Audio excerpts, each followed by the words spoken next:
Would you please bow your heads and pray with me? Lord, you have gathered us here today to listen with an open mind and to understand what we each bring to this space. Please provide us with the wisdom and courage to listen and work together to better serve one another and our communities. Guide us in having honest and truthful dialogue in order to have meaningful solutions so that we can overcome challenges and help one another. Instill in us humility and a sense of service above self. And most of all, give us the strength and grace to respect each other. We ask this in your name.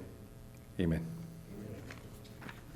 Thank you, Chief. So we're going to start over here.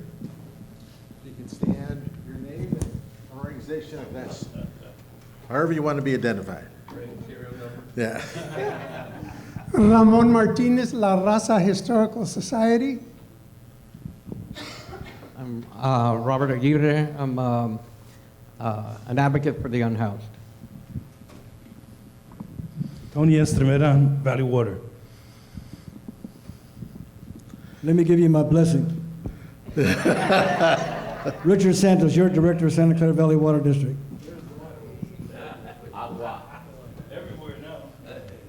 Eugene Bradley, Public Transit Advocate and Watchdog. Steve Preminger with the county. Jay Davis, I work for Councilmember Peter Ortiz. Rose Amador, Conexión to Community, and Native Voice TV, and La Raza Roundtable Board. Lori Ramos Ehrlich, Conexión to Community. Raul Colunga, one of the original founders for La Raza Roundtable, on their board of directors, and a retired county bureaucrat. Mayra Zamora Nava, and I'm the director of the Epiphany Project in Alum Rock District, and a family member of Caupulito Naleque. I'm an elder now. Yeah. Some of us get that way. So, Dennis King, Hispanic Chamber of Commerce, Small Business Development Center. Bob, you know, the last few meetings, we didn't acknowledge the contributions of a small business by the name of Mexico Lindo that's provided wonderful snacks. So thank you. Thank you. Alberto Carrillo, prop member of the Army veteran, also worked for the county 25 years, not as a Democrat, not as a bureaucrat. Because I used to work for I'll take the first one you said. The Office of Human Relations. Thank you. Hello, everyone. Roy Tongilava, board member with South Pacific Islander Organization and also with the Office of Senator Cortese. Hi, good afternoon, everybody. My name is Evelyn Rojas. I'm here on behalf of the Hispanic Foundation of Silicon Valley. And before you pass that, Milan, if you sit up here first. Saying that, new, so he's not going to get away either. It's at the end of the table. And there you go. There's where all the speakers get to sit. You have to know. Now keep the mic. Keep the mic. You got to be really careful in this city. I jumped on a plane to go to LA, what, week Thursday? ago? Oh no, the Thursday, because she went to Coachella. and so I'm sitting there, and this stuffy old guy in a suit, and I keep thinking, who is bouncing next to me? And she is dancing and doing all this stuff, and I keep looking over thinking, first I thought, God, Bob, you're old. Because I get hurt moving like that. But then afterwards, we chat a little bit as we're walking out, and she is part of the Hispanic Foundation, which I graduated from their board training. And the more I thought about it, if you want to know what the future of this city looks like, the future leaders, you're always going to find them in this audience. And she just happens to be one, and it's your birthday month. Oh, see? Thank you. You're welcome. So we all want to wish you a happy birthday. Thank you so much. Bob, you were going to Coachella? No, she was going to Coachella. Hi, everyone. My name is Javier Ortega. I'm with Supervisor Lee's office. Hello, Corina Herrera Loera. I'm Board Vice President for the Alum Union Elementary School District and currently candidate for County Board Supervisor District 2. Good afternoon, relatives. My name is Gerardo Istea Loera. I am the Director of Development and Communications for the Indian Health Center of Santa Clara Valley. Good afternoon. This is Sam Ho from San Jose Evergreen Community College District. Good to see you, Myra. Everyone else. Good afternoon. Go Warriors. I'm taping it. I'm taping it. My name is Maxine King, and I am a social worker for the Department of Family and Children's Services, and also a member of Black Leadership Kitchen Cabinet, also a member of the Hispanic Latino Raza Roundtable community. And if I could real quick, I think last month we talked about allies. And that's the most important, I think, point for elected officials is knowing who your allies are out in this community. And the Black Leadership Kitchen Cabinet I have found to be an extremely, they're faithful. They tell you what they're going to do, and they do it. I don't have to go look. I don't have to go say, well, who said that? It's just an exceptional organization. I got to be part of it for 2 years. I'm glad that I'm doing something different. But I have to tell you, it's an exceptional organization. Thank you. Good evening, everyone. My name is Sonia Stamper. I represent the Department of Social Services. I'm also a member of the BLKC. I'm also the founder and CEO of Ascension Therapeutic Services. I am a mental health therapist working for the community and also a proud ally and happy to be here. Thank you.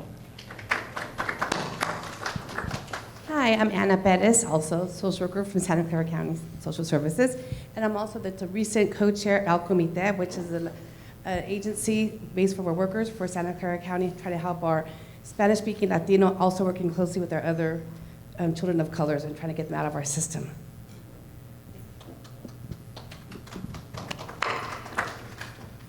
Hi, I'm Monica Bajwa. I'm from Mayor Matt Mahan's Neighborhood Outreach Team.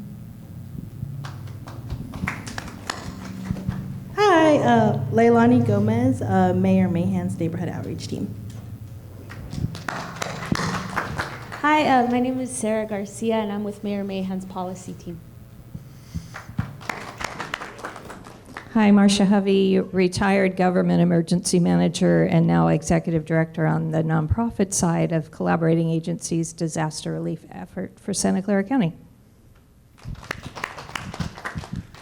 Good afternoon again. Tony Mata, police chief here in San Jose, and also La Raza Roundtable's deacon.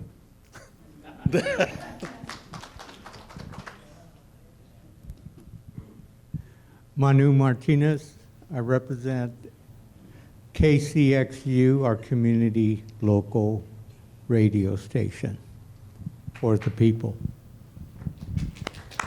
And you should know this program is on the radio throughout the whole month afterwards.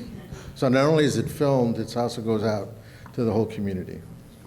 My name is Michelle Lugo. I am the Community Outreach for District 7, Councilmember Doan. Hi, everyone. My name is Mireya Maldonado, and I am the College Success STEM Program Manager at the Hispanic Foundation of Silicon Valley. So really passionate and dedicated to helping increase access to STEM education to our Latino families. And I also sit on the board of Prospanica Silicon Valley as the education officer, also supporting and empowering our Latino professionals here in Silicon Valley.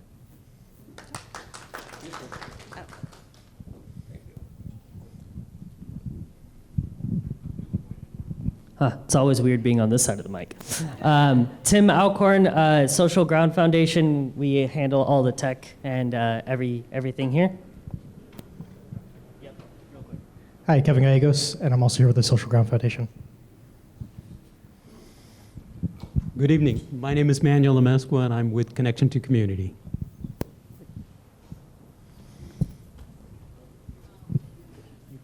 Name your restaurant. Jamie Del Biagio with Mexico Lindo Restaurant.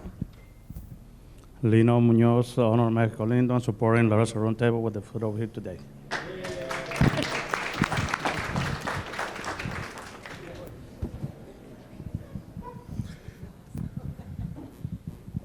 Is there some? Oh, here we go. Muchas gracias, Olga Enciso Smith. Buenas tardes. Promoter of Machu Picchu Gallery of the Americas, promoting art of the Americas, including U.S. and Canada indigenous, so they can be sustainable and create their own world. I've been doing this since 1974. Gracias. Thank you. So now we're going to start because Victor always says I stall when we first begin, and I really tell him it's only me just trying to get my thoughts together. Two things though before we start. So we talked about your birthday month, but your birthday is Sunday. Rose is a founding member of Raza Roundtable, so could we sing happy birthday to both? And we're going to let Peter, do you want to help us sing? You look like a singer to me. I did that all election season, so absolutely. All right, 1, 2, 3. Happy birthday to you. Happy birthday to you. Happy birthday, dear Rose and Evelyn. Happy birthday to you.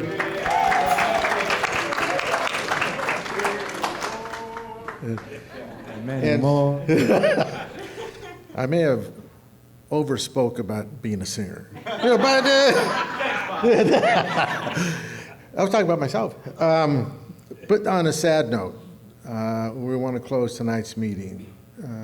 As most of you probably know, the Vice Chancellor over at San Jose City, Jorge Escobar, passed away in an accident. The articles written about him didn't say enough about what a wonderful person he was. He went way beyond being kind and caring. He is one of those persons that when you had a problem, he actually showed up. When he said, "What can I do for you?" he did it face to face. He didn't send an email, he didn't send a text. I just think the community college is really going to take some time to get over somebody that wonderful. So we're going to close our meeting tonight in his name. So let's get started. Domingo, I think, so I'm first going to look. So either I scared off my co-host or you tell me, Roy, see, the week of this meeting, to get a hold of me is difficult. Not because I'm that busy, I'm retired. It's just that I get scared, you know. But I have to tell you, to come here and speak really does take a lot, knowing that your words are going to be heard by thousands of people because of the radio and putting it up on YouTube and Facebook and all that. Domingo has come back 3 times now. This is your third? Second. It's my second time. And I thought, I at least have to let him start because he could have said, you know, Bob, and then he would have said other words. But he kept coming back because he cares. And I've been talking to people out in your community, out in your district. And they are telling me there's not a place in that community that you don't show up. And I say, I know that because here you show up. So we want to be able to make sure you know who represents you in San Jose, who they are, what they stand for. And so this is really sort of an introduction. I was just talking to Peter that really it's only been a few months they've been in office, so they really can't fix the budget and build buildings and all that other stuff in 2 months. It doesn't work. But give them a couple more months, then we're going to ask them for that. But first, let's get the nice side part. We want to make sure you know when you call, you can put a face to a name and know that they care about all communities within their districts. Okay.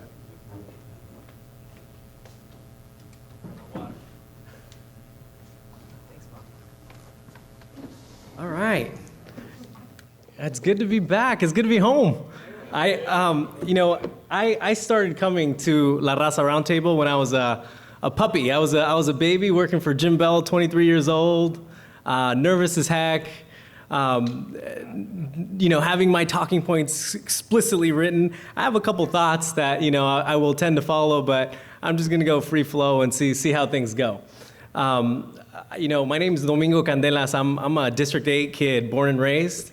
Like I mentioned, I worked for Jim Bell for almost 7.5 years as his East San Jose guy, because that's where I was born and raised. I'm a proud son of immigrants. My parents came from Zacatecas, Mexico, literally looking for the American dream.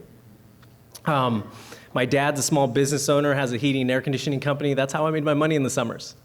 And so that's where I got my work ethic. I'm a San Jose State kid, political science. I'm not gonna say the year I graduated, but I also have a master's degree in public administration. So I'm a proud local product.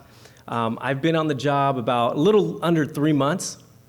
And in those 3 months, I say that my job is simple. My job is to listen to the concerns of my residents, make fair and intelligent decisions, but most importantly, give my residents a voice at City Hall. That's 100,000 people that I am advocating for, not just in the city budget, but for city departments to make sure that the potholes are filled, that the streetlights are fixed, that we are providing dumpster days, litter cleanups, pancake breakfast to hear what their priorities are. That's what my job is.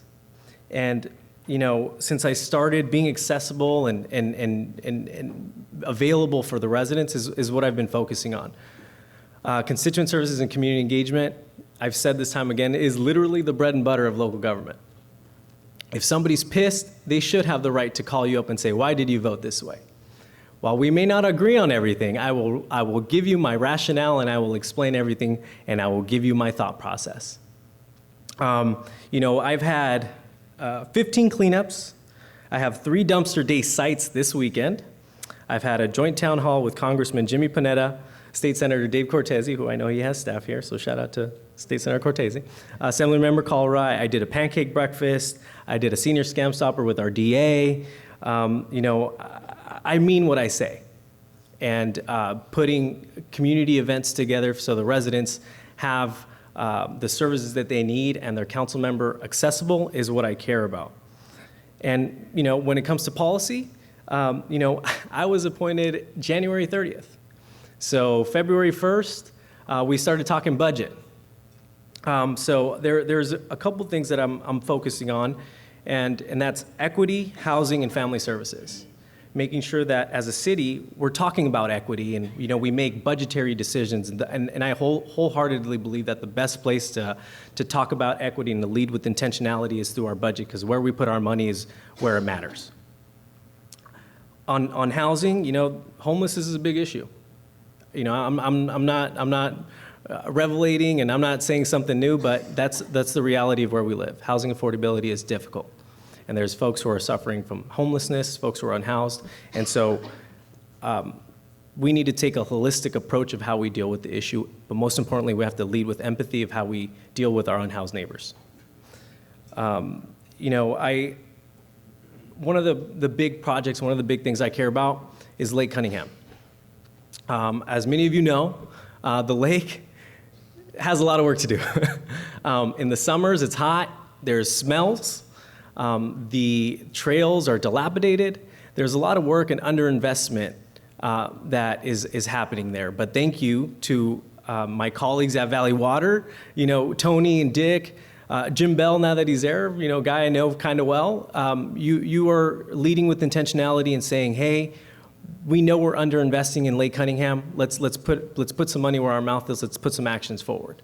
And so the city council in March, we passed a memorandum to make sure that we chase federal dollars and we take actions and we take concrete actions to see how we can fix that park. I grew up swimming in that park. There's no way in heck I'm gonna be able to go and touch that water nowadays. So that's something I care about. I toured it with our Congress member, with Jimmy Panetta, and he told me, this needs work. And he is helping along with State Senator Cortese to see if we can get federal and state dollars. And that's something that they recognize and something that I'm proud to be leading with them. My council member, a colleague, Councilmember Ortiz, we fought that fight. We stood up for the East Side because we know, because we grew up. We are from Southeast. I'm from Southeast San Jose. Peter's from the East Side.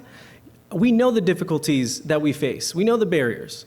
So it's our advocacy and us championing issues like Lake Cunningham funding that's going to make a difference.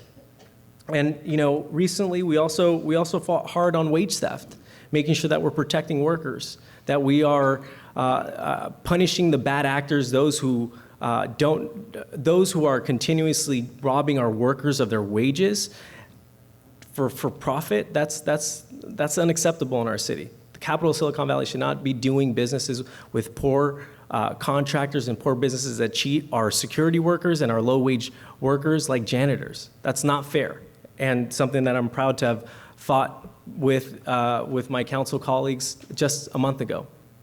And there's several other issues. The budget's coming up, and those are difficult decisions that are going to be coming before us. But as I mentioned, I'm committed to my community and doing what I can to make sure the residents of District 8 have a voice. And it's organizations like La Raza Roundtable that back us up, and this coalition building and all these people in this room that give us the backing to be able to go, so I can go on the dais and I can go at City Hall and say, no, my community is behind me, because they care about Lake Cunningham. They care about housing affordability. And so I'll wrap it up there. I want to thank you, Bob, for inviting me to be here. And Victor, thank you.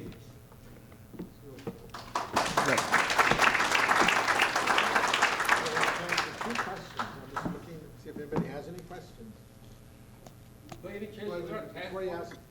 Give them the mic if you could. I think the mic's over there. Yep. Well, I just want to ask, by any chance did you set up a task force of residents regarding the Lake Cunningham? That's a great idea. I think having a work group and a task force of leaders that care, I think that's important, because that'll help reinforce what I'm doing and making sure that I'd love that, absolutely. If you want to get involved, Alberto, I know you're a D8 resident, let's do it.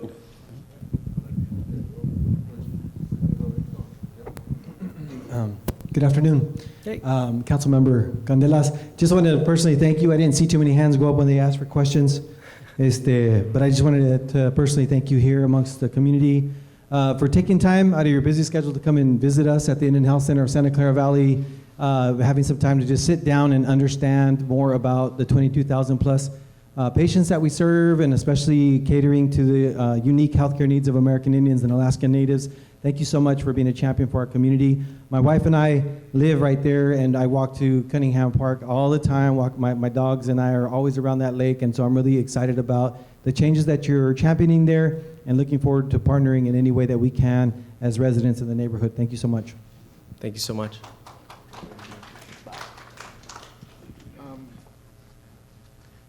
There's still going to be opportunities for questions afterwards, because that food that's over there is what we're going to dive into right at 7, and they're staying to talk to you in a little more comfortable environment, so you can eat, chat to a city council person. See, that's why they were all the way up here. See, they have to get by all of you to get to that door. And it's not a comfortable one, because I've tried it a couple times when I've sat there, and Victor wouldn't let me go. But another quick introduction. When we talk about allies in this community, I think we need to do a much better job at talking about successes. I had to read in the paper that somebody that I truly admire was put at Franklin McKinley, selected to go to the Franklin McKinley School Board. Wow. Milan, you want to? Yeah, see, he's thinking if he sits back, it's his first time too. If he sits back, he doesn't have, nobody will see me. You have to know that persons that commit to this community black, brown, all of us, are persons that have been here for years. And it's nice if when they want to be shy, and I'm not saying he is shy. I'm just saying that some persons rather not have their name out there, but to be on a school board, as Peter probably can tell you, is not the easiest thing to be on. And being the executive director of an organization that is helping with housing. But I'm going to let him introduce himself because we can't forget that we're all in this together. Thank you. Appreciate you. Good evening, everybody. My name is Milan Ballantyne, and in my day job, I am the executive director of the African American Community Service Agency in San Jose, which turns 45 years this year. Not me, the organization. Just want to make that disclaimer.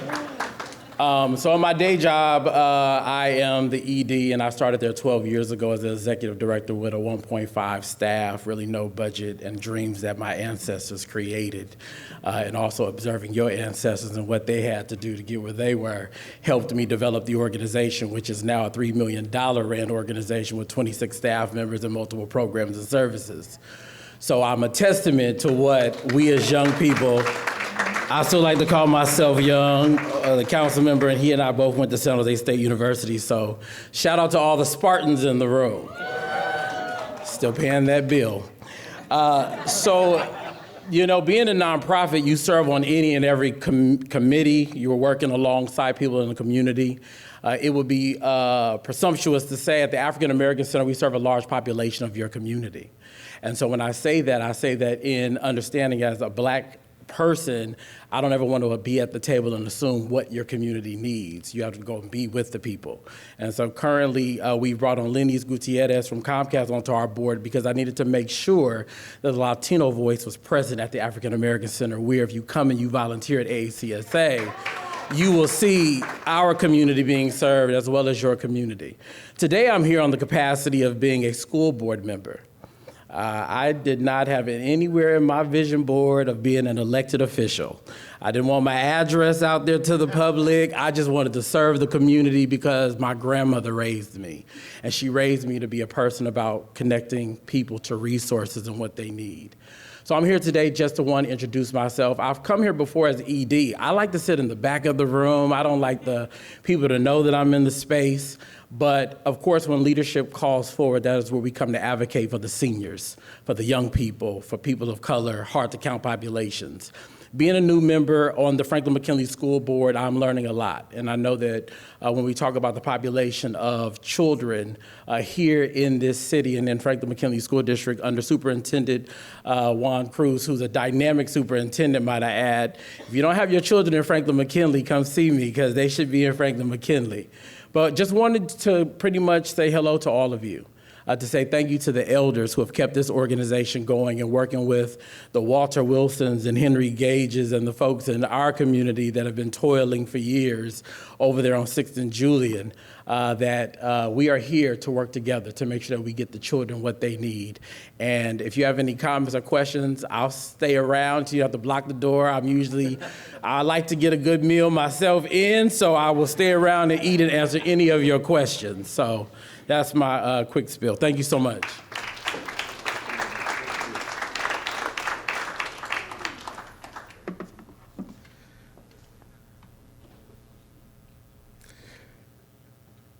I haven't eaten yet today either, so I'm keeping an eye on those dishes because I know if Victor goes up there again, there will be nothing left for the rest of us. Right, Victor? If you notice who's up here, they really all are new persons to elected office, the one they're in now. It's important in this county that you actually know not only who's elected, but the administrators for those programs. So I used to be a city council member on a school board and a superintendent. People say, Bob, which did you enjoy the most? Being the superintendent. I didn't have to convince two other people to do something that knew I was going to do anyway. But what I learned is if you let those persons that are elected actually set the policy, and you went off and implemented that, you were much better off than trying to be the policymaker and the administrator all together, all by yourself. We're sort of, we have met on an ongoing basis with the current CEO for the county, Jeff Smith, for years now. And we have been able to get questions, answers, positions in front of somebody that I think is equal to an elected Board of Supervisor member. So when he indicated he was leaving the office in July 1st or June 30th, whichever one that is, right away we want to know, okay, who's next? Who's gonna take that seat? And if I worked there, I'd really want to know who's going to take that seat. The county council, chief county council, James Williams, is that person. He will start July 1st. But when you tell somebody, you know, you're going to start that job in 6 months, you actually start the day they tell you that information, because you don't want things happening in those 6 months that you're not going to like, or you're going to have to undo, or don't at least have your understanding of why they went that way. So we're beginning a new relationship with the new CEO. Victor is much better at establishing relationships. I'm pretty good at tearing them up, but I am better at sort of just taking it where we're at, getting as many allies as we can. And I think that's the role we're going to play this time, is trying to get a larger group that represents more persons from the east side. With all these allies I know we have there. And I say again, I learned that really. My 2 years as part of the Black Leadership Kitchen Cabinet, I learned more in those 2 years than I did in my master's program about leadership and management. And so we need to grow, put that together and grow on that. So I don't know how many of you know who the new CEO is, but James, if you want to come up. He's also going to introduce himself because he still has a few months before he starts supposedly his new job. Did you notice most of those persons with ties are either elected or administrators? Thank you. It's really an honor to be here, and I'm going to just spend a couple of minutes to really introduce myself. Most of you, as I kind of look out here, you all know the county and what the county does. So I don't need to talk about the county and what the county does and what our mission is. But I'll tell you a little bit about me and who I am and why I'm the kind of person that loves the county and has chosen to work at the county and make my career at the county. So I'm not from San Jose. I'll just say that right up front. I kind of ended up in this area by happenstance. I never expected to stay in the Bay Area. I went to law school here in the Bay Area, but intended to move back to Portland, Oregon, which is where I grew up, and had done lots and lots of community work there. But ended up in this one-year fellowship position in the county counsel's office, which, for those of you who don't know, it's basically the legal office at the county. It's a big office that does all the litigation involving the county, both defensive and affirmative, but also all the advice work for every single department.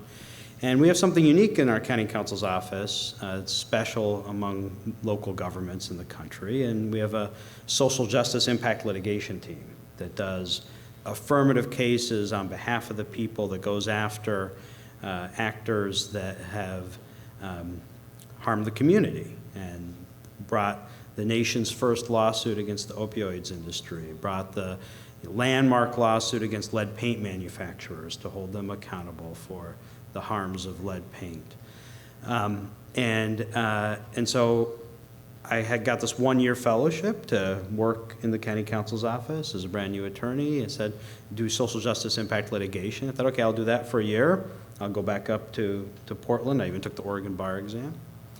And I fell in love with the county, and one thing led to another, and here I am, 13 years later, still at the county, and have held all sorts of different positions in many different roles, and gotten to work on a lot of things. I haven't been in the county counsel's office that entire time, so something that I think people seem to have forgotten a little bit about me is that actually I was an attorney in the office for a couple of years, worked on impact litigation, advised the finance agency, worked on this big issue related to redevelopment agencies. I'm looking at Tony, who knows all about that. It's actually a huge social justice issue, but I'll park that on the side for a moment. We can talk more about that later if people are interested. And then went up to the county executive's office. I worked for Jeff Smith for 4 years as a deputy county executive, and got to work with a whole variety of county departments, county fire and county communications 911 and the Office of Emergency Management and procurement and risk management, and led this really interesting effort called our bail and release work group, which was tackling issues of pretrial release. The vast majority of folks who are in custody in the county jail, of course, pre-trial.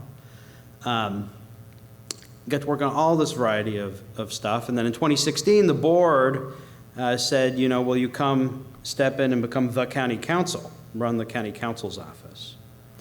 And so I did that. And then a couple months later, we had a big election in 2016. And that really changed and transformed a lot of the work of our county council's office. We ended up using that core social justice impact litigation team and doing dozens of cases against the Trump administration that I know some of you participated in and followed closely.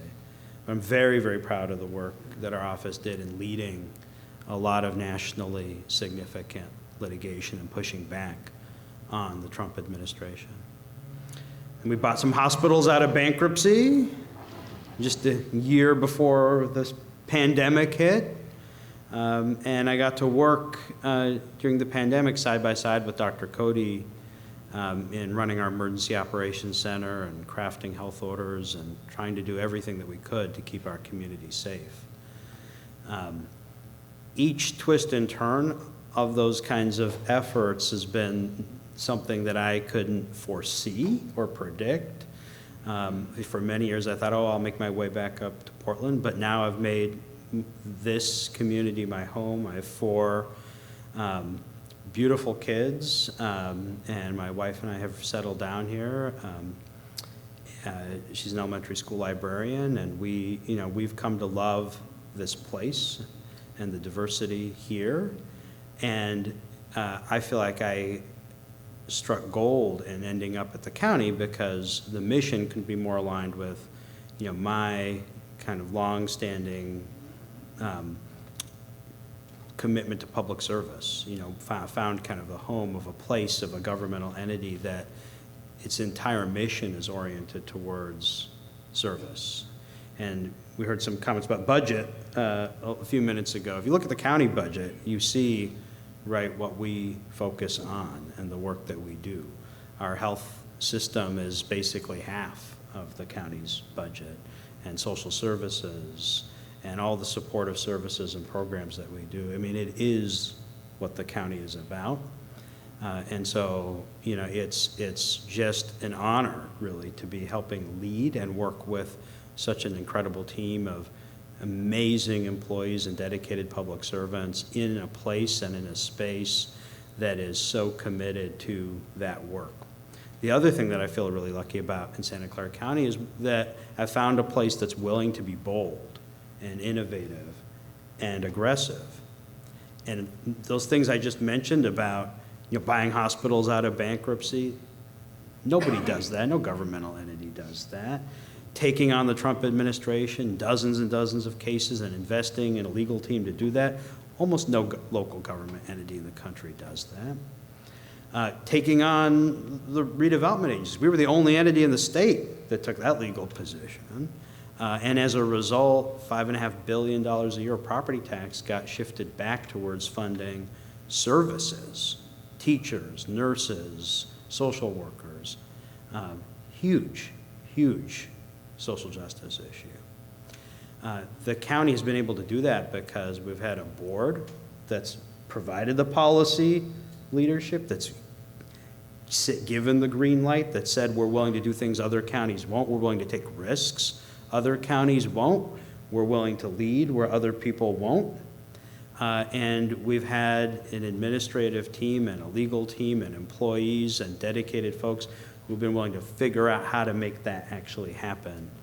And I'm really excited that I'll be, in July, stepping into the county executive role. Big shoes to fill, but I love the county as an organization and what we mean in this community, and my commitment is in having us focus on providing excellent, exceptional services, figuring out how we can expand those services, and continuing to be bold and innovative and playing a leadership role, not just here, but as a model for communities across the state and across the country. And I know we've done that time and time again, and there's so much more that we need to do and that we can do. So anyway, thank you, and I look forward to being able to chat with some folks, and it's an honor to be here.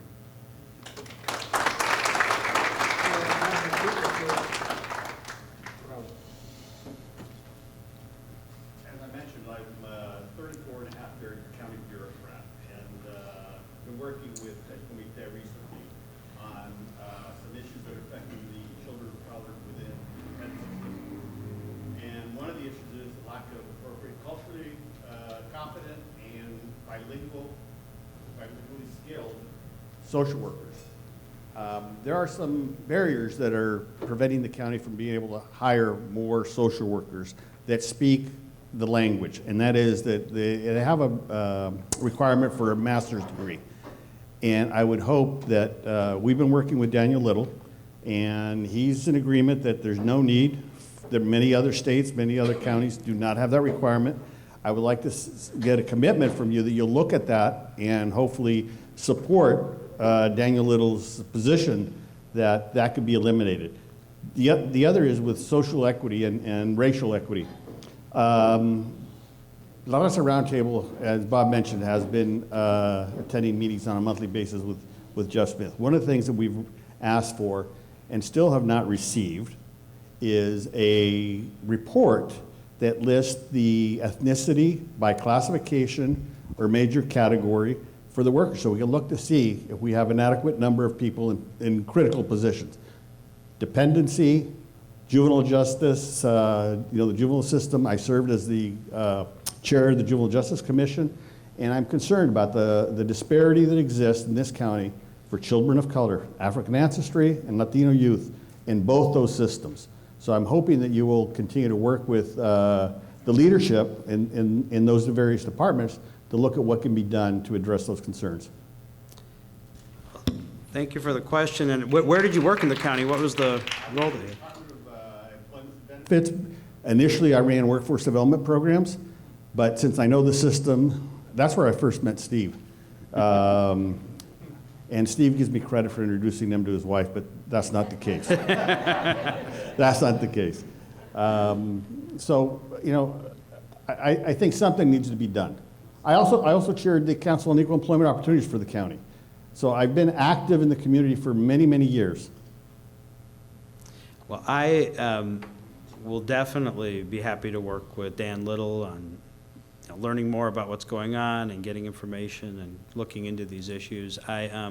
He was supposed to be here tonight, and I know he had a family emergency come up, so I'm sure he'll come back, when he can. But just in case people didn't know that, and we're expecting him tonight, he had a sudden family emergency to come up this afternoon. But I think it is important to have data and to look into these things, and I'll be very interested in looking into it. One of our issues In that you can't judge progress that's being made if you don't know what the, if you don't have benchmarks, if you don't, have a bottom line in terms of where you currently are and what your goals and objectives are. And data is critical. Yes. Yeah. Was there a second question?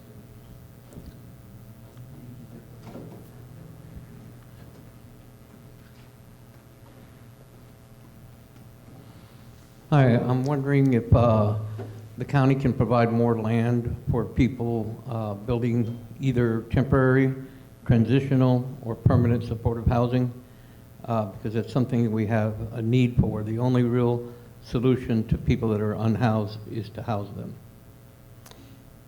Well, as I know that you know, I mean, the county has really done so much through Measure A and through so many other programs in a space that the county historically didn't really have a lot of programs and activity and purchasing properties and building permanent supportive housing and providing other services. This is such a major issue, as was referenced earlier, and I know that the county's very committed to continuing to make as many investments as possible. But one thing I do think is important to flag for folks is, our Measure A funding is starting to come to an end.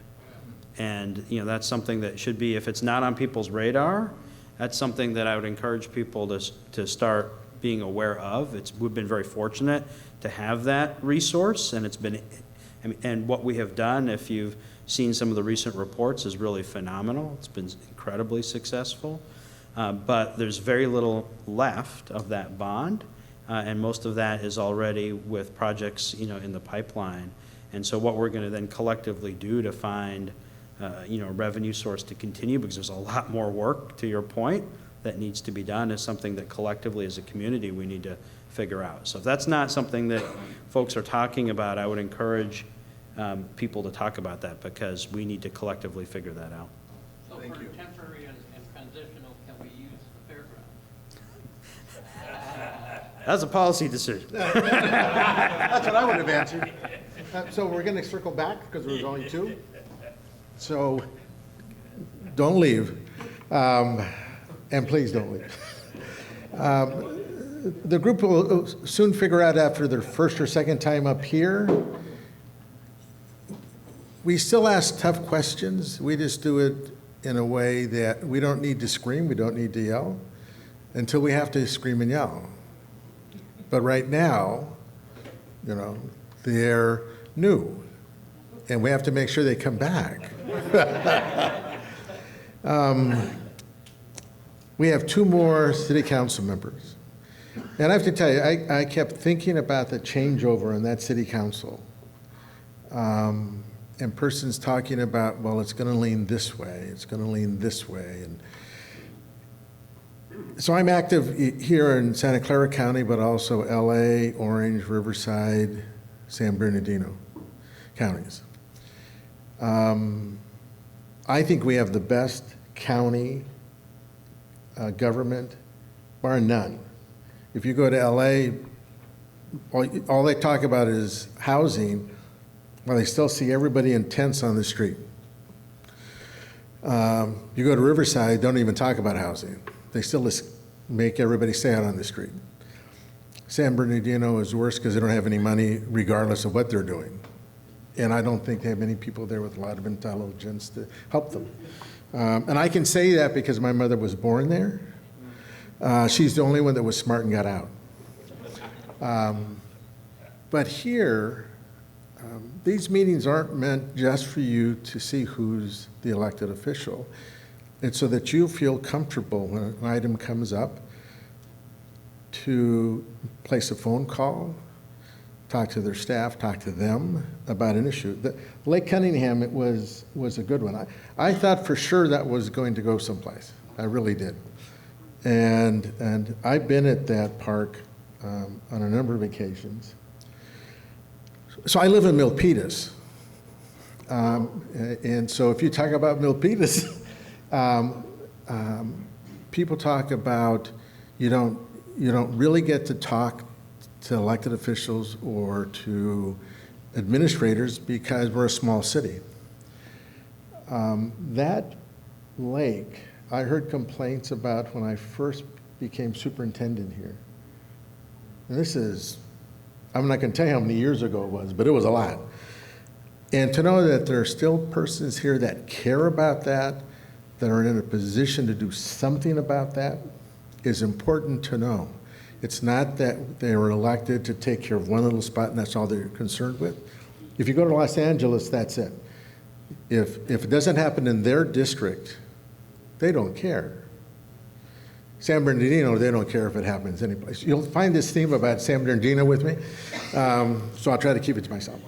But the two other persons now that we're going to have speak, I think it's important that in watching them, along with all the other new persons on that council, they're not afraid to speak their mind. They actually do talk to community members and agencies. So how many of you work for a nonprofit out there? All of you should make sure that you talk to everybody up here, because not only do they care about you, you care about them because they got money, right?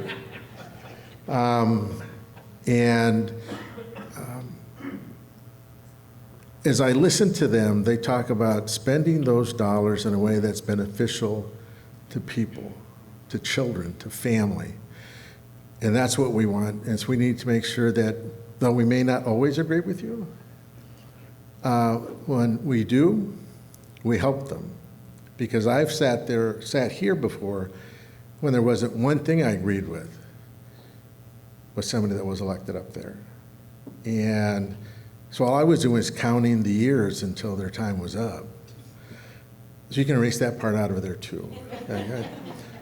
Victor told me to be nice, right? So, Peter, we're going to start with you this way, because this is the other council member's district, so we're going to let him close this out. But with Peter, a champion, actually, for those persons in his district, but really the whole city. Thank you so much. Really appreciate it. Good evening, everyone. How are you doing? Come on. How are you doing? There we go. There we go. It's Friday. Come on, everybody. First off, like mentioned, my name is Peter Ortiz, and I have the privilege of representing District 5 and the beautiful and diverse communities of East San Jose on the San Jose City Council. Thank you. Thank you. I just want to thank La Raza Roundtable for the invitation to come and speak. My background as a community organizer, whenever I was working on a project, whether it was organizing the Portuguese, Latino, and Vietnamese businesses in Alum Rock, or organizing, this was a few years back, to remove the Christopher Columbus statue out of City Hall, La Raza Roundtable was always there, always willing to come to bat, whether it was writing a letter or organized to get your members out to speak in public testimony. So I just really want to thank you, and I want you to know that I'm going to do my best, whether it's me or a staff member. I'm going to continue to come to your meetings and support your community as much as possible. For those who don't know me, I've called East San Jose my home throughout my entire life. I was born at Regional Medical Center, or Alexian Brothers, the original name, and grew up in the McKee and White neighborhood on the east side. I got my start as an activist at a young age. I grew up in a working class home.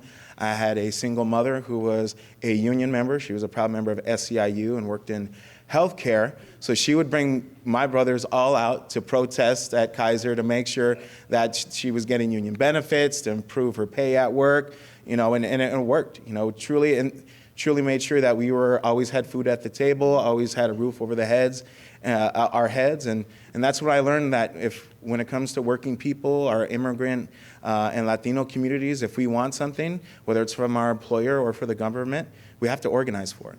We have to fight for it. That's just the way it is, especially here in East San Jose. And that's the same commitment and lens I bring as an elected official. I'm going to continue and willing to fight for the families here in Eastside San Jose.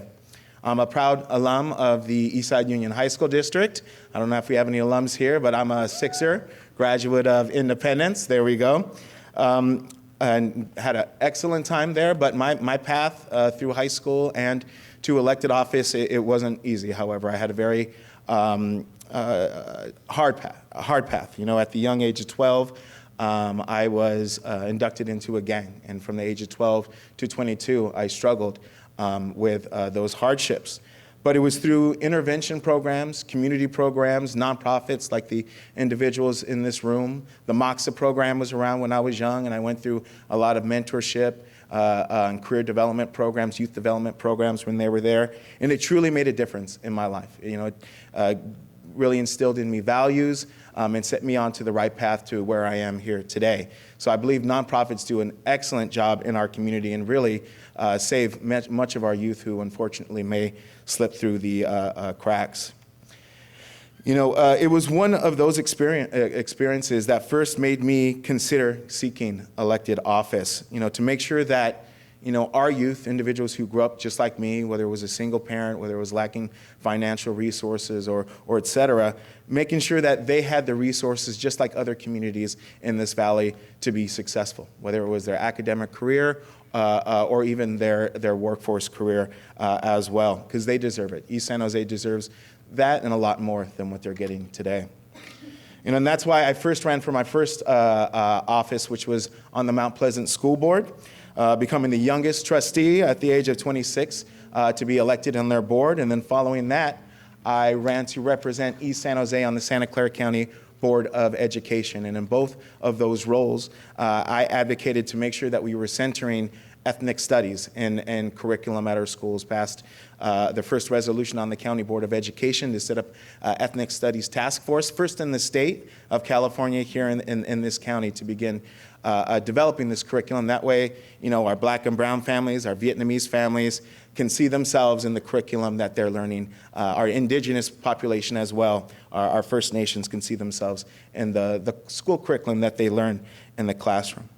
I'm also acutely aware of the needs of our East San Jose business community. I see Dennis here. I got my start in business advocacy alongside him on the Hispanic Chamber of Commerce. And in that role, I helped co-found the Alum Santa Clara Street Business Association. As their public advisor, I helped architect, along with my predecessor, Councilmember Magdalena Carrasco, the East San Jose Small Business Relief Program, which was a predecessor to the business grants that the city continues to provide small businesses. Before that program, the East Side Relief Program, the city didn't provide grants to businesses at all. And now to this day, we can continue to provide storefront grants and internal grants to make sure that our businesses have the resources that they need.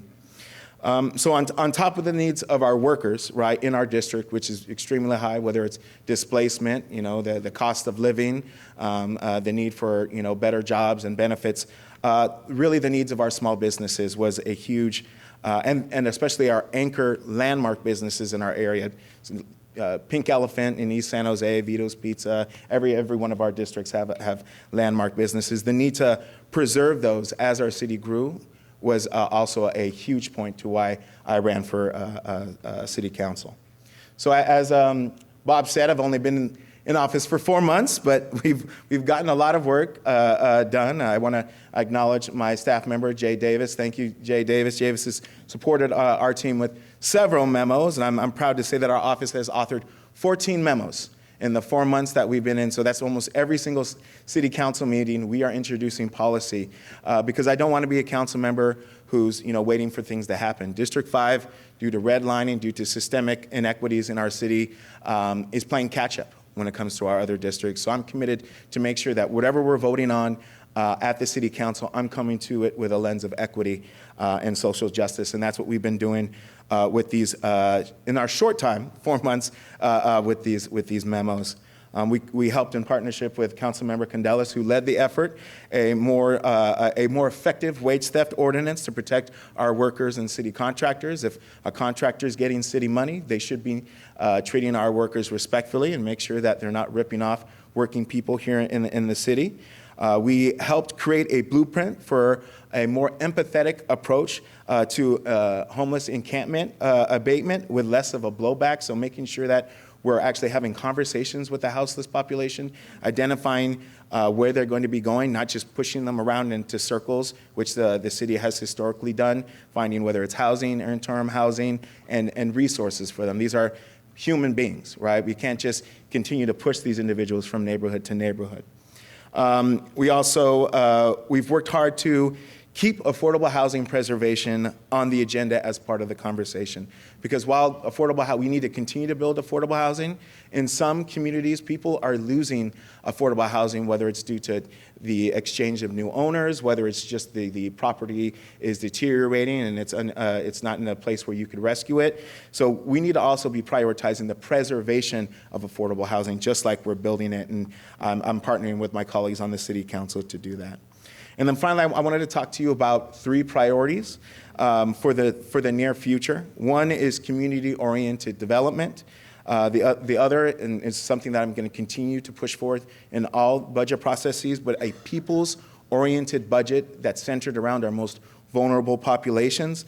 And then, of course, the reversing of the legacy of disinvestment in our Eastside San Jose communities. Now, I welcome development in East San Jose. We need investment in our communities. But I believe there are steps that we can take to make sure that it best serves the community that live here currently, right? I'm working with the Office of Economic Development and the small business community of Alum Rock, the corridor, especially Little Portugal, to establish a business improvement district, which will bring improvements in public safety, beautification, and overall infrastructure, to make the Alum Rock shopping destination a place that brings people throughout the county to come enjoy in the culture and history of that neighborhood. I'm also advocating for the preservation of, as I mentioned, our landmark small businesses, whether it's Little Portugal, Alviso, Little Saigon. Our historical and cultural mom and pop businesses are the landmarks of our city. However, they're extremely vulnerable to displacement due to gentrification and our city's continued growth. And so if our landmark businesses are continuing to be displaced, our city will lose its history as well as neighborhood services and resources. So I'm working with staff at this moment to pursue several anti-displacement and preservation policies to make sure that the city doesn't lose its identity in the face of new development, right? There's ways to develop around current architecture, around current culture and look and feel, so we're not erasing the history of the city. And these solutions could look like a legacy business registry, a greater resources towards historical preservation in our historic neighborhoods, the establishment of cultural districts, which I want to focus on in the Alum Rock community, and then an adaptive reuse ordinance to make sure that when developers develop on historic businesses, they build around the look and feel and architecture that currently exist. And I know that when cities thrive, when new development exists alongside a city's history and community, we have a greater future altogether alongside our history and our new businesses. So, and then finally, where the city spends its money, just like Councilmember Candelas had mentioned, reflects its values, and that's the budget. And it has long-lasting effects on essentially who the city works for. You show me a government entity's budget, I tell you who they're advocating for and who they're trying to help. And this is why I've been working with my colleagues to push a people's budget that includes family-friendly policies for our workers, real investment in anti-displacement policies for renters, and the funding of cultural projects that properly reflect the diversity of our city. So we need policies that make our families whole, especially in Eastside San Jose, which is why I'm pushing to fund the San Jose Learns program, continuing the Library Family, Friends, and Neighbor program, which is accessed by many of our most vulnerable communities. Child care siting work. Child care is extremely important for our women in the workforce and anybody in the workforce, but we saw during the pandemic a huge exodus of women in their careers due to the demand of child care. And then just recreational preschool to make sure that our families have the same starting resources that other families in other areas get. So as the city continues to suffer an eviction crisis, it's also important now than ever that we maintain funding for our most critical tenant protections. And that to me is where I'm centering a lot of my work on city council is tenant protections and anti-displacement, because as everyone knows here, our families are being pushed out of the city. They're being pushed to the valley, to other states, and with them goes our history and goes our community.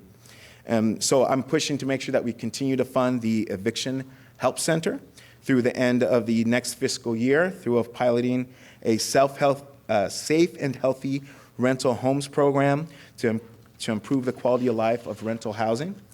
And we're making sure our communities of color are properly recognized in our cultural funding. So I'm also pushing for meaningful financial assistance for the Vietnamese Heritage Garden, the creation of an Alum Rock Cultural Arts District, and for the city to put their money where their mouth is and invest in the new African American Cultural Center, because we got to make sure that our city is funding in all our communities.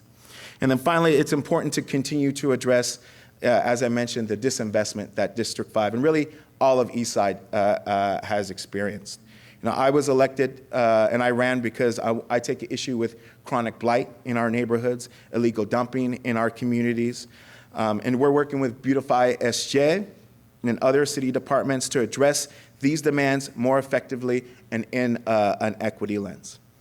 So when I ran for city council, I did so because I knew that business as usual couldn't continue, and that the COVID-19 pandemic revealed real crisis in Eastside San Jose that we needed dynamic responses to. And I'm proud of the work that we've done in the 4 months that we've been advocating, and I look forward to working with La Raza Roundtable to make sure that during my time in office, we advocate in partnership for our people. Thank you.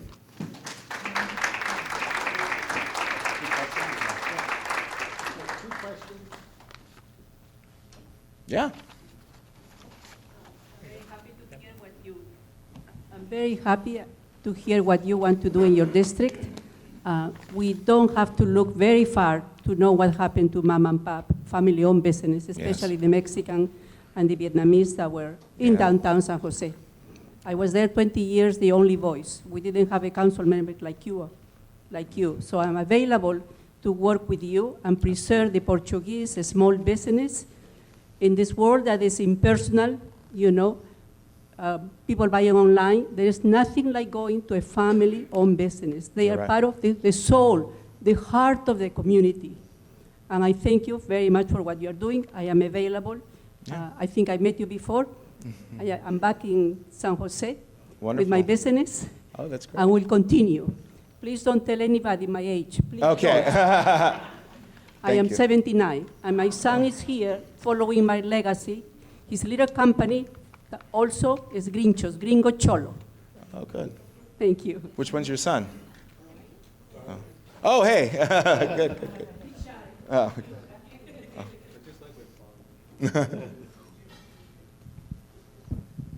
Good seeing you, Peter. I'm Ramon Martinez from La Raza Historical Society.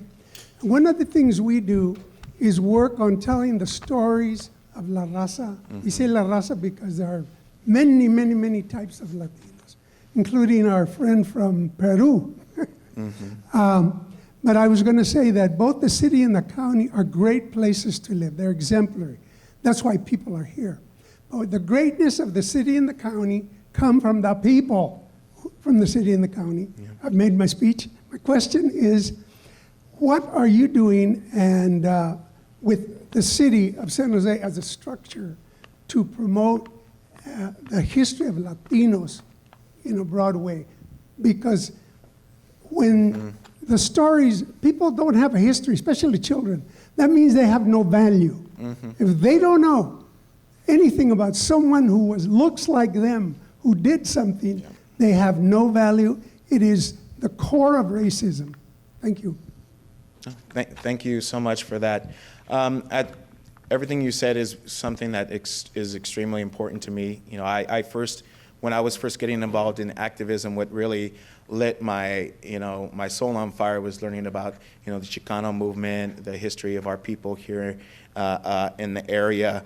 As I mentioned, it's important for me to advocate for the Latino history as well as the Vietnamese history, the Portuguese history, our African American history. Our city needs to really celebrate all of our populations. And I know that you and I, we partner for the Cesar Chavez, Cinco de Mayo event. I'm happy to continue to partner with organizations, La Raza Roundtable, whether it's identifying grant funding or other services to make sure that these stories, our monuments, our art, are solidified in San Jose history and are not erased. Because those are what make our community a target place to live in and a place for people to come and visit. Thank you. Yeah. Thank you. Yeah, brother, absolutely.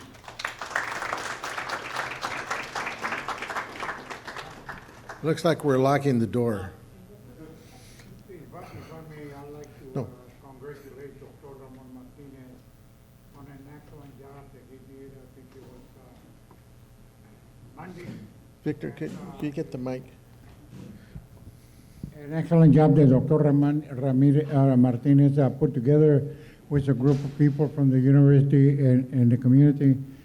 And it was enlightening for me because since I was one of the persons that hosted the Cinco de Mayo and 6th of September for many, many years in San Jose and helped organize it and celebrated it, I thought I knew a lot about the 6th of September and the Cinco de Mayo.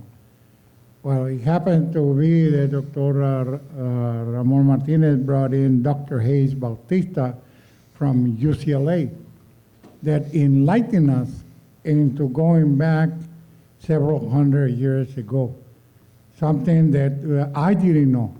Something that our community, our community, Hispanic community, Latino community, was very much involved in celebrating the Cinco de Mayo and what it meant. And it even went as far as the 1700s, where there were large groups of Hispanics in Texas and in California that donated thousands of dollars to the Lincoln campaign to become president, when Lincoln became president, only because they wanted to have a democracy. They wanted to have freedom for everybody. They didn't want no slavery. And things like that that I learned that I thought I knew and I didn't know. And I've been around here 85 years, so I'm not a little young kid. I'm very much involved in the community for many, many years. But there is so much to learn if we participate and we support organizations such as the one that Dr. Ramon Martinez is running and hosting. So it's important that we work together. We're here to support our community. First and foremost, our community comes first.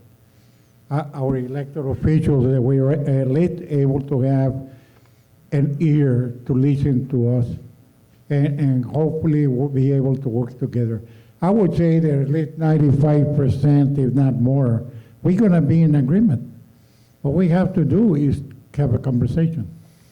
And by having that conversation, hopefully we all be working together, doing what's good for our community, the whole community. I'm not just talking about Hispanics or Mexicans or Latinos. I'm talking about the whole community. And I think that if we do that, we're going to be way, I would say, beyond trying to reach our goals that we have in our minds, and working together with organizations like Dr. Ramon Martinez organization and others that are here, Hispanic Chamber and others. We need to support each other. If we don't support each other, who in the hell are we going to ask to support us? We need to work together. And I'm very happy to say that I do have a long relationship with my friend Candelas that goes way back many years. I'm very happy to see that. I'm very happy to see my good buddy down here as well, that is down here working hard at trying to do what's good for his community and our community, which is all the same. So I ask all of you that let's work together. Let's not work against each other. Let's support each other. Okay, thank you so much.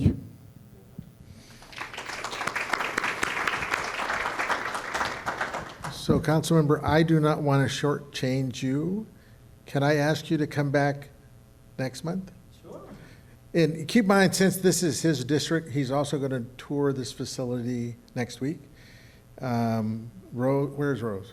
Rose is right.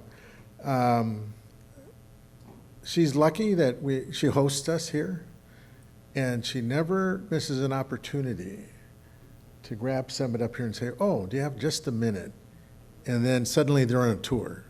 So I just want to make sure that, I apologize because what I wanted is give you persons that have any announcements to make them real quick.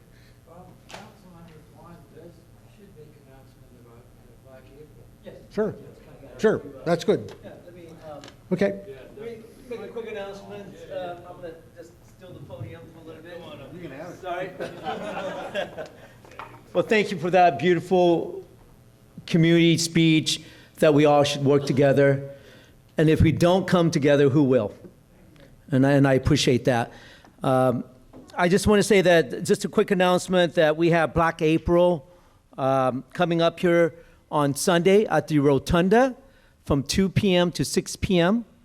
And then after that, we have a budget meeting on May 8th at the Seven Tree Community Center. That's include myself and the mayor. And then we also celebrating the Cinco de Mayo at the Seven Tree Community Center as well. And if you have any other question, Michelle Lugo is my staff there. He's a big, tall guy, and he'll be more than happy to answer those questions. But I just want to end this with a very simple thing. As human beings, we work together. God put us on this earth to take care of one another. 95% of the time, all of us council here, and all of my colleagues, we agree. The 5%, yeah, we, just like any family, we may disagree, but in the end of the day, we work together to make sure that the city of San Jose and the citizen of the city of San Jose are being taken care of. Thank you.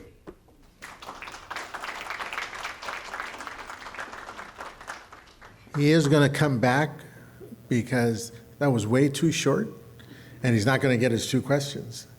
So thank you for offering to come back. Well, next time I'm going to take up 30 minutes. That's okay with me. So announcements, and you need the mic if you're going to make an announcement.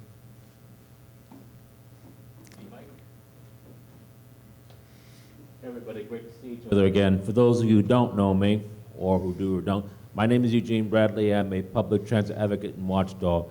2 quick things. First off, given that light rail has finally been funded to East San Jose and East Ridge, on May 10th, we found out that VTA is going to hold a public meeting at noon online to discuss how 2000 Measure A sales tax money has been spent.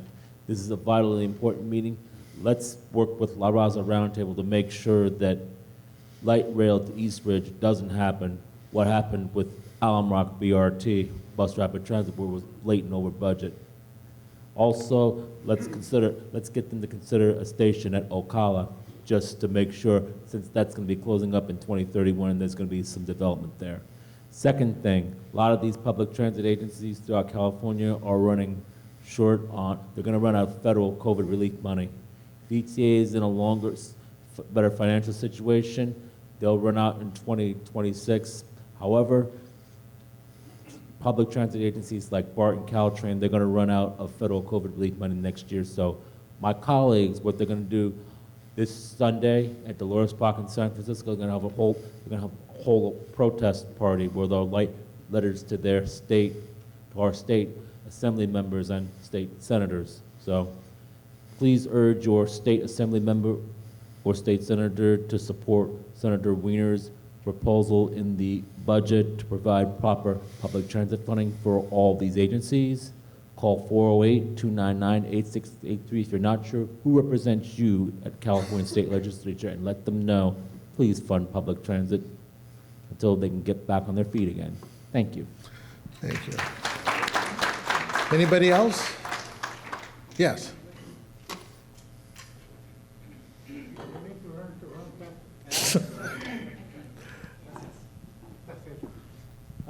Good afternoon again, relatives. For those of you that don't know me, my name is Gerardo Isteo Loera. Again, Director of Development and Communications for the Indian Health Center of Santa Clara Valley. May represents a lot of different things, but I definitely would be remiss if I didn't take an opportunity to remind folks that on May 5th, it is Missing and Murdered Indigenous Women Plus Awareness Day. And so as part of our ongoing efforts to elevate the message around that, starting right here at home as we gather upon the ancestral homelands of the Muwekma Ohlone tribe of the San Francisco Bay Area's territory, that we elevate the message around missing and murdered Indigenous women. So the Indian Health Center of Santa Clara Valley will be hosting a vigil in collaboration with several different agencies. And thank you, Councilmember Ortiz, for your support and being a voice for us at City Hall, along with Omar Torres, who is making sure that we have space there for a red dress display. They will be issuing a proclamation on the 2nd during the 1:30 council meeting. Is that correct? Yes. There's going to be actions taking place at West Valley College. Also on that Tuesday, there's going to be actions at San Jose State University, all over town. Please visit us on our social media. We've done our best to convene all of our different allies and organizers in community in partnership with the Muwekma Ohlone tribe of the San Francisco Bay Area to be able to elevate this. Historically speaking, Indigenous people have been made to go missing. And I'm glad that now we're able to focus on women, girls, Two-Spirit, and honestly, as I've mentioned, literally, we wear a price tag on our heads to this day. And so it's important for us to understand that we utilize this opportunity to elevate that message. If you don't make it to any of the events that I mentioned, please, on Friday, May 5th, we get to reclaim Cinco de Mayo and make it a time of action and not just tequila.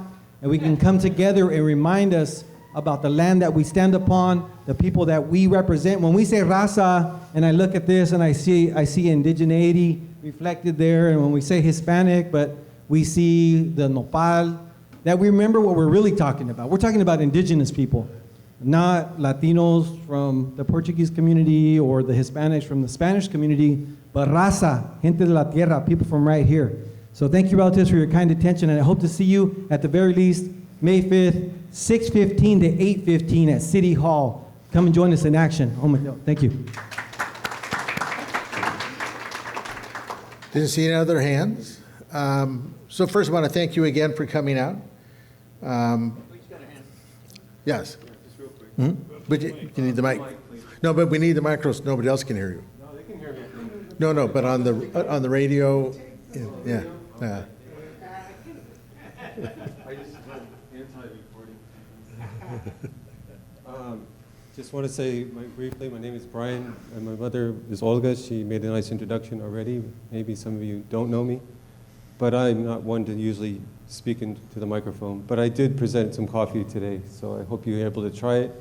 It is a for-profit business. The benefit there is, it's reaching back to Peru, where the product is coming from, where my mother was born, but I'm first generation California. And it's good to see my buddy Gerardo, his wife Corina. Back in the day, we were MECHA students. Dr. Ramon Martinez, his wife Betty, was our faculty advisor at West Valley College. And this organization is pretty wonderful, bringing politicians to the forefront. So please enjoy the coffee. It was brewed this afternoon. It's good and hot, so I hope you like it. Thank you.